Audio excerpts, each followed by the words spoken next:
दोस्तों आखिरकार भारत ने अपने खुद के made in India S-400A defence system पर काम करना शुरू कर दिया है। असल में लगातार सरकार से सवाल पूछा जा रहा था कि जब भारत के पास Russian made S-400A defence system है और ये इतना अच्छे से काम कर रहे हैं तो हम कुछ और एयर डिफेंस सिस्टम क्यों नहीं खरीदते। लेकिन अब सरकार ने खुलासा किया है कि हम खुद के S-400A डिफेंस सिस्टम जैसे एडवांस एक और सिस्टम पर काम कर रहे हैं। डेफिनेटली हमें शायद इंपोर्ट की जरूरत ना पड़े। दूसरी खबर भारत के T-90 टैंक से सामने निकल के आ रही है, जिसमें अब इन बार एंटी टैंक गाइड मिसाइलें इंटीग्रेट की जाएंगी और रक्षा मंत्रालय ने इस प्रोजेक्ट के लिए लगभग 2000 करोड़ रुपए की मंजूरी भी दे दी है। लास्ट अपडेट इंडियन एयरफोर्स और यूएस एयरफोर्स से सामने निकल के आ रही है, जहां पर दोनों कंट्रीज के एयरफोर्स ने लास्ट 4 डेज एक इंपॉर्टेंट युद्धाभ्यास कंप्लीट किया है, जिसमें दोनों सेनाओं के बीच कम्युनिकेशन और मल्टीपल ऑपरेशंस किस तरीके से कंडक्ट किए जाए, इन सब चीजों पर प्रैक्टिस की गई और इसमें बड़े बड़े एडवांस विमानों को भी शामिल किया गया था। जानते हैं आज के इस वीडियो में तीनों ही इंपॉर्टेंट अपडेट डिटेल्स में। यदि आपको हमारा काम पसंद आए, वीडियो को लाइक, चैनल को सब्सक्राइब जरूर कीजिएगा, क्योंकि आपका ये छोटा सा काम आप तक इस जरूरी और इंपॉर्टेंट अपडेट्स लाने में हमारी हेल्प करता है। तो सबसे पहले बात की जाए S-400A डिफेंस सिस्टम की, जिसे भारत तैयार कर रहा है। उससे पहले एग्जिस्टिंग S-400A डिफेंस सिस्टम जो कि हमने रशिया से इंपोर्ट कराए हैं,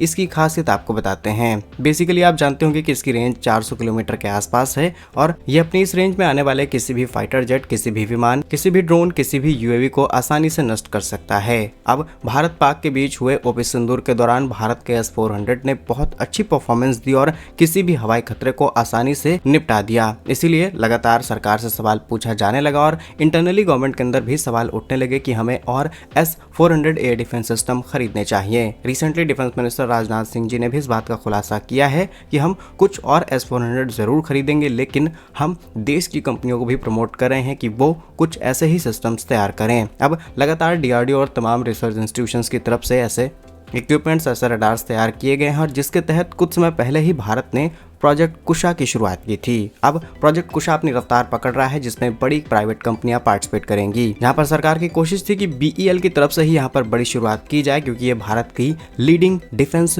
इलेक्ट्रॉनिक PSU है। इस प्रोजेक्ट के तहत देश के एयर डिफेंस सिस्टम को एक मजबूत लेयर्ड शील्ड में बदला जाएगा। इस सिस्टम में 3 एडवांस रडार और बहुत ही इंपॉर्टेंट कंट्रोल हब होंगे, जो कि 24 घंटे आसमान की निगरानी कर पाएंगे। भारत सरकार का नया प्लान भारत को किसी भी हवाई हमले से आसानी से बचा सकता है, फिर उसमें कोई ड्रोन हो, UAV हो या फिर एडवांस फाइटर जेट। अब रिपोर्ट्स के मुताबिक BEL ने इस पूरे प्रोजेक्ट के ब्लूप्रिंट्स तैयार कर रखे हैं, जिसमें एडवांस रडार कुछ इस तरीके से तैयार होगा कि वो 360 डिग्री कवरेज करे and that was very similar to S-400A defence system. And इस प्रोजेक्ट की डिटेल्स कुछ इस तरीके से हैं कि यहाँ पर पहली चीज लगेगी LRR, that is long range radar. ये रडार बहुत ही लंबी दूरी पर वर्क करता है, नॉर्मल ट्रेडिशनल रडार से काफी ज्यादा एडवांस रहेगा। रिसेंटली DRDO ने भी कुछ इन रडार्स की इंपॉर्टेंट टेक्नोलॉजीज रेडी की थी, उनका भी इस्तेमाल किया जा सकता है और इसकी रेंज ऑलमोस्ट 400 किलोमीटर के आसपास रहेगी। और इन रडार्स के अंदर फ्रीक्वेंसीज कुछ इस तरीके से सेट की जाएंगी, इनके अंदर क्वालिटीज कुछ इस तरीके से फिट की जाएंगी कि पहले ये आने वाले ऑब्जेक्ट को स्कैन करेंगे, उसके बाद उसे आइडेंटिफाई भी कर लेंगे कि ये ऑब्जेक्ट कौन सा हो सकता है और इससे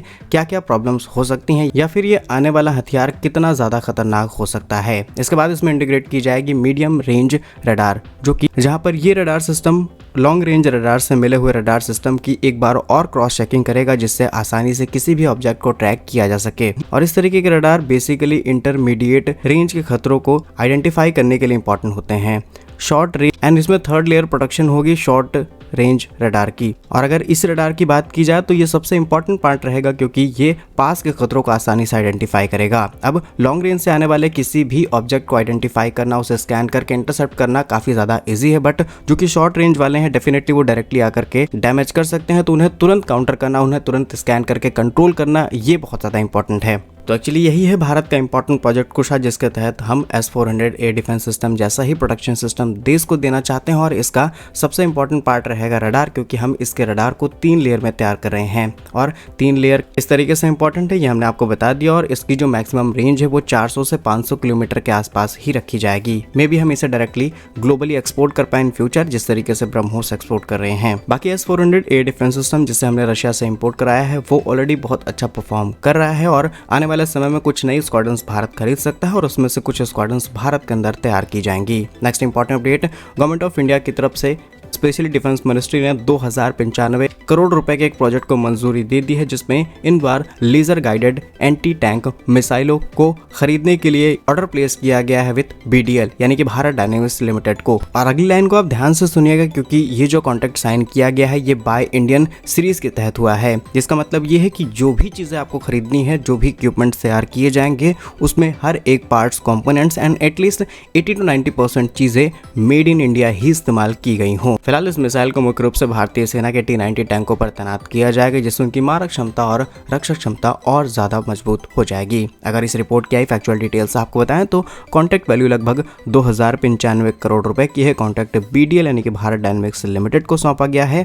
मिसाइल इस्तेमाल की जाएगी इन बार, जो कि है laser guided anti tank missile. T-90 tank के ऊपर इसे इंटीग्रेट किया जाएगा, जिसकी मारक क्षमता हाई प्रिसीजन दुश्मन के टैंक को बहुत ही लॉन्ग रेंज पर जाकर के पूरी तरीके से डिस्टर्ब कर सकती है। और T-90 टैंक्स के बारे में तो आप अच्छे से जानते होंगे कि भारतीय सेना के मुख्य आर्म रेजिमेंट का ये हिस्सा है। T-90 टैंक इतना ज्यादा पावरफुल है कि रेगिस्तान, पहाड़ी, हर तरीके के वेदर कंडीशंस में आसानी से ऑपरेट किया जा सकता है और इसे लगातार और ज्यादा अपग्रेड किया जा रहा है। Next important update, recently Bharat के अंदर हुए एक ज्वाइंट मिलिट्री एक्सरसाइज से सामने निकल के आ रही है, जिसे कंडक्ट किया गया था इंडियन एयरफोर्स और US एयरफोर्स की तरफ से। वैसे तो इनिशियली यहाँ पर दावा किया गया था इसमें राफेल एयरक्राफ्ट को भी शामिल किया जाएगा, बट जब ये एक्सरसाइज हुई तब राफेल दूर दूर तक नजर नहीं आया। अगर आप यहाँ पर हिपोक्रेसी देखते हैं तो यूरोप और अमेरिका कहने को बहुत अच्छे दोस्त हैं, फ्रांस इनके लिए बहुत इंपॉर्टेंट पार्टनर है, लेकिन फ्रांस के इस विमान को इस एक्सरसाइज के अंदर शामिल न करना सिग्नल्स देता है कि अमेरिका नहीं चाहता कि अपकमिंग भारत फ्रांस से और ज्यादा राफेल खरीदे। इसके बदले भारत इनके F-16 या फिर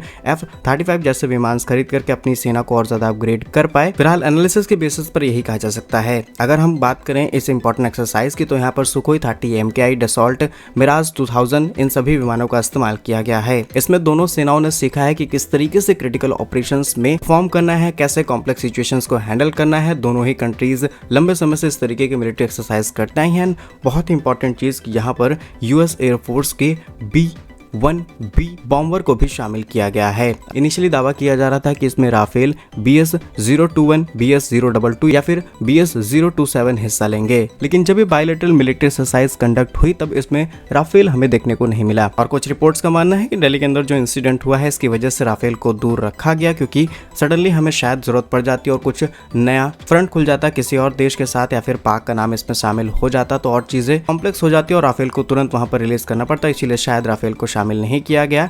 लेकिन इसके पीछे फिलहाल 2 रीजन है। एक तो ये रीजन टेली इंसिडेंट, और दूसरा हो सकता है कि अमेरिका के खुद के एयरक्राफ्ट को पुश करना। बाकी क्या कुछ कहना है आपका इस वीडियो पर कमेंट्स में अपना राय जरूर लिखिएगा। भारत के ऐसे ही वीडियोस पाने के लिए वीडियो को लाइक, चैनल को सब्सक्राइब जरूर कीजिए। वंदे मातरम, भारत माता की जय।